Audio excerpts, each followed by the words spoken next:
안녕하세요. 오늘 저희가 함께 살펴볼 자료는 스테이블 코인, 그리고 이게 금융의 미래와 어떻게 연결되는지에 대한 건데요. 특히 스텔라 개발재단 CEO 디넬 딕슨의 인터뷰 내용을 좀 집중적으로 파헤쳐보면서 금융 판도가 어떻게 바뀔지 이야기 나눠보겠습니다. 이 자료들 상당히 흥미로운 통찰을 담고 있는 것 같아요. 그쵸? 네, 맞습니다. 특히 최근 움직임을 보면 더욱 그렇죠. 핵심 질문은 이거 같아요. 스테이블 코인, 과연 신용카드만큼 쓰기 편해질까?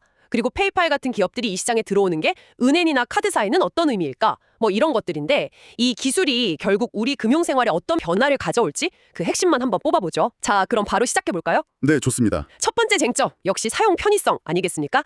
딕슨 CEO는요, 이제 스테이블 코인 사용이 3, 5년 전이랑 완전히 다르다, 엄청 쉬워졌다고 주장을 해요. 사용자 친화적인 지갑 앱들이 많이 나왔다는 거죠. 네, 맞아요. 그래서 심지어 사용자가 이걸 쓰고 있다는 걸 인지하지 못하는 경우도 있다, 이런 이야기까지 하더라고요.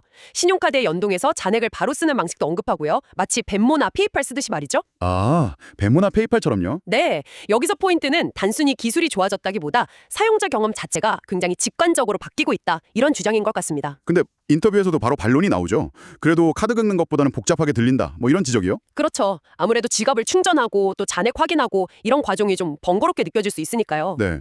그런데 딕슨은 이 부분에 대해서 미국 외 지역, 그러니까 은행 계좌 보급률이 좀 낮은 곳들 있잖아요. 아, 네네. 그런 곳에서는 이미 스테이블 코인이 굉장히 빠르게 자리 잡고 있다. 이렇게 반박을 합니다. 그러니까 이게 기술 자체의 문제라기보다는 미국 시장이 워낙 기존 시스템에 익숙해서 생기는 뭐랄까 심리적 장벽에 가깝다는 거죠. 흥미로운 지적이네요. 사용 편의성에 대한 인식이 금융 환경에 따라 이렇게 달라질 수 있다는 거군요. 맞습니다. 그 지역의 필요와 환경이 중요한 변수가 되는 거죠. 자, 그럼 다음으로 넘어가서 기존 금융 시스템에는 어떤 영향을 미칠까요?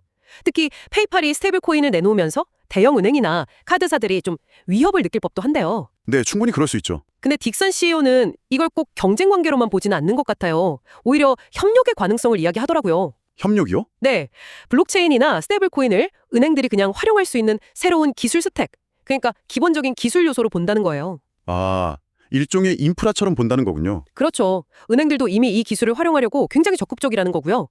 페이팔의 경우도 규제가 아직 명확하지 않은데도 소비자 편의나 사업 기회를 보고 먼저 움직였다, 이렇게 설명을 합니다. 근데 단순 기술 스택이라는 표현이 좀 모든 걸 설명해 주지는 않는 것 같아요. 어떤 점에서 그렇죠? 스테이블 코인이 달러 기반 자산이긴 하지만 이게 은행 예금이랑은 보유나 관리 방식이 다르잖아요. 네, 그렇죠. 그러다 보니 돈을 사용하는 방식 자체에 좀 더 근본적인 변화를 가져올 수 있다는 거죠. 딕슨도 스테이블 코인이 자산의 유통 속도를 높이는 데 초점을 맞춘다고 했고요.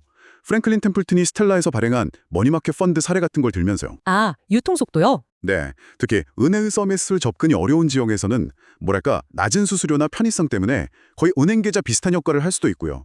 이건 단순 기술 도입을 넘어서는 문제죠. 금융 접근성 자체를 바꾸는 거니까요. 그 말씀은 단순히 결제 수단을 넘어서서 우리가 자산을 관리하거나 투자하는 방식 자체에도 근본적인 변화를 가져올 수 있다, 이런 뜻으로 들리네요. 바로 그 점입니다.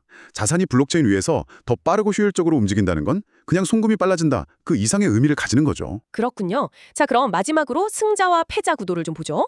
아마존이나 월마트 같은 거대 유통기업들도 자체 스테이블 코인을 검토 중이다, 이런 보도가 나오면서 비자나 마스터카드 같은 기존 결제 기업들 주가가 좀 흔들렸었잖아요. 네, 맞아요. 그런 우려가 있었죠. 근데 딕슨은 이들, 그러니까 비자나 마스터카드도 이미 이 새로운 기술 스택을 활용하려고 발빠르게 움직이고 있다고 강조합니다. 아, 가만히 있는 건 아니군요. 네, 비자나 브릿지, 스트라이프 이런 데랑 협력하고 마스터카드는 디지털 신원 확인 기술 같은 걸 개발하고 각자 방식으로 적응하고 있다는 거죠.